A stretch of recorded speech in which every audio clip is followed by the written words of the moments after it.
Hi, I'm Foilman from Mods Online, and I'm here to give you an introduction into the Call of Duty 4 mapping and modding tools. They have just been released, and we are ready to start making our own custom maps and getting into making mods and stuff like that for the Call of Duty 4 game. And I want to give you a very brief introduction into working with making maps for the game, because some people are finding it confusing to install and run the program and get the first map out there, while others may be very new to this. This may be a brand new experience, and you need something easy, such as a video. So here we go. I'm going to give you an introduction into this. Now, I'm going to assume that you've already installed the game and played it at least once. It is going to be important for later that you have played the game. So at least start up the game, put in your profile name, both single player and multiplayer, by the way. And then I'm going to also assume that you've already downloaded the compiling tools, the CoD mapping compiling tools. I have already, which is right here, the mod tools. Now, if you have not, then you should probably head over to modsonline.com, and you'll find some right here, an option to download the mapping tools. And if you don't see this, you'll also find some great tutorial links over here on the left-hand side, and forums full of people who are willing to help. You can see it's already filled up, and this is within the first few hours of having the tools released. So if you're having trouble, try that. You can also try codhq.com. COD headquarters, JD over there put up the file for us the first time, and great downloads and everything. Okay, so let's assume that you've already downloaded this now, and I'm going to double click it and start opening it up. Now, this is a fairly large zip file. Look at that, 600 megs. And it contains all the files that you're going to have to extract into your games folder in order to run the tools. And I'm going to show you how to do that in just a second. It's so big, I'm still waiting for it to open up. There it is. Now you see, lots of files. And as I said, you need to extract these files into your game folder. So what you want to do is you want to press the extract button. And then you want to go over to the drive where you installed the game. And you want to go to Program Files, Activision, Call of Duty 4 Modern Warfare, and that's the folder you want. Then press the extract button, and it'll start putting the files where they need to be.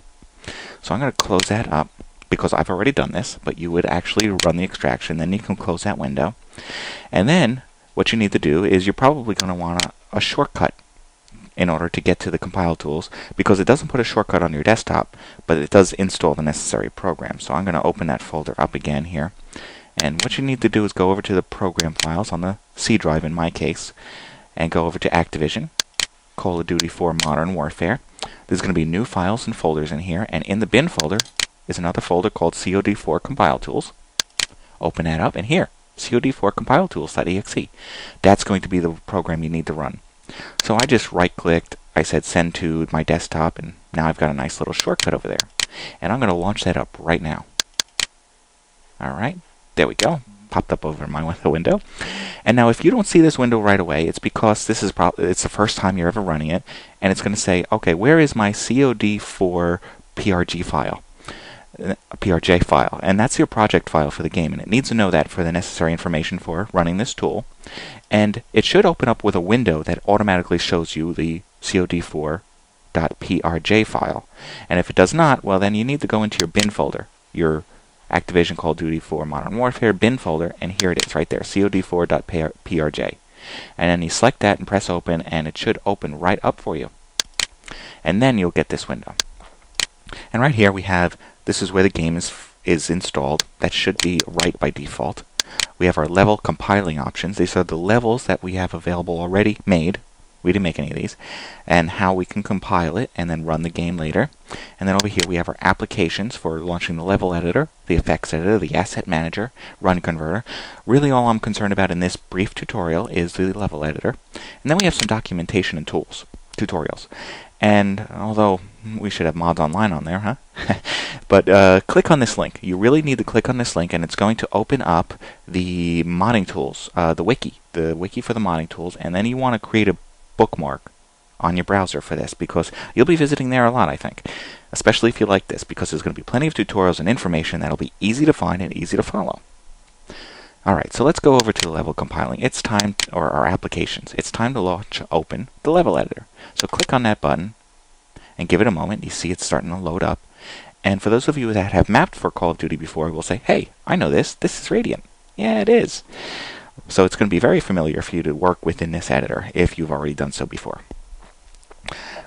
Now, a quick rundown on what we're looking at here is obviously we have our menus and tools. We have our 2D window. Now remember, the game runs in 3 dimensions, 3D. That's left, right, forward, back, up, down. But we can't necessarily instantly map in all those directions at once, so it presents it to us in 2 dimensions at a time, sort of like a piece of paper in grid work. So I can work on this dimension, and then I can work on others, which I'll show you later how to flip back and forth. But we don't even have to in most cases, because right here is our 3rd dimension, our Z window. So we have X, Y, and Z. Those are your 3 dimensions. Now over here is a 3D previewer. So this shows us all 3 dimensions at once, so we can kind of get a rough idea of what our level looks like before we actually start playing it. And over here we have the textures. These are the images we can apply to walls and other surfaces in the game to make it look like a level. Now if when you open this up and you find it running kind of slow, perhaps you want to reduce the amount of information that's being drawn by the textures themselves. And you can do that very quickly by going up into the Textures menu here and going down to, now what was that? It was Texture Resolution. We can change the resolution of the images being loaded. I just have it on normal, but you can switch it to low if you want. And then you can also change the texture window scale. Now by default, you probably already see 50%, these big images. But I'd like to be able to see more of my textures at once, so I'm going to go into here and change it back to 25 so I can see more.